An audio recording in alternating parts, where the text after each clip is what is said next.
સગીરા પર દુષ્કર્મનો મામલો. ગર્ભવતી બનતા પરિવારજનોની ફરિયાદ બાદ 2 શખ્સોની ધરપકડ. વડોદરા શહેરમાં સગીરા પર દુષ્કર્મનો ગંભીર મામલો સામે આવ્યો છે. સગીરાની મરજી વિરુદ્ધ શારીરિક સંબંધ બાંધી તેને ગર્ભવતી બનાવવામાં આવતા સમગ્ર ઘટના બહાર આવી હતી. મળતી માહિતી મુજબ સગીરા ગર્ભવતી બનતા પરિવારજનોને ઘટનાની જાણ થઈ હતી. બાદમાં પરિવારજનો દ્વારા પોલીસમાં ફરિયાદ નોંધાવતા મામલો પ્રકાશમાં આવ્યો હતો. ફરિયાદના આધારે મકરપુરા પોલીસ સ્ટેશન તાત્કાલિક એક્શનમાં આવ્યું હતું અને આરોપીઓ સામે કાયદેસરની કાર્યવાહી હાથ ધરી હતી. પોલીસે આ મામલે પંકજ પરમાર અને જતીન ઉર્ફે આદેશ ગોહિલ નામના 2 શખ્સોની ધરપકડ કરી આગળની તપાસ શરૂ કરી છે. પોલીસ દ્વારા આરોપીઓ સામે સગીરા પર દુષ્કર્મ સહિતના ગંભીર ગુનાઓ હેઠળ કડક કાર્યવાહી કરવામાં આવી રહી હોવાનું જાણવા મળ્યું છે. મકરપુરા પોલીસ સ્ટેશનમાં એક બળાત્કાર અને પોક્સોનો ગુનો નોંધવામાં આવેલો છે.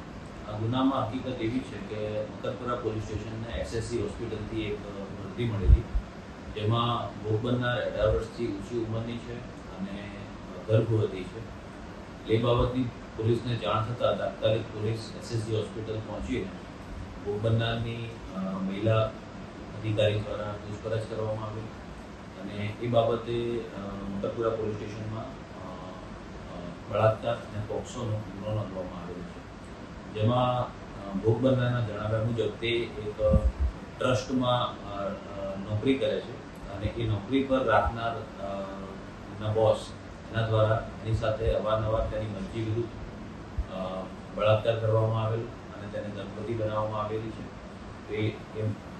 એ જે એમના બોસ છે એ પંકજભાઈ રમેશભાઈ પરમાર, તો આ બાબતે કુલ 2 આરોપીઓની મકરપુરા પોલીસ સ્ટેશન દ્વારા ધરપકડ કરવામાં આવેલી છે. જેમાં ભોગ બનનાર જે જગ્યાએ નોકરી કરે છે એના બોસ પંકજભાઈ રમેશભાઈ પરમાર અને બીજા એમના મિત્ર જતીન ઉર્ફે આદેશ ઈશ્વરભાઈ ગોહિલ, બંને આરોપીઓની મકરપુરા પોલીસ દ્વારા તાત્કાલિક ધરપકડ કરવામાં આવેલી છે અને હાલ ગુનાની તપાસ ચાલુ છે.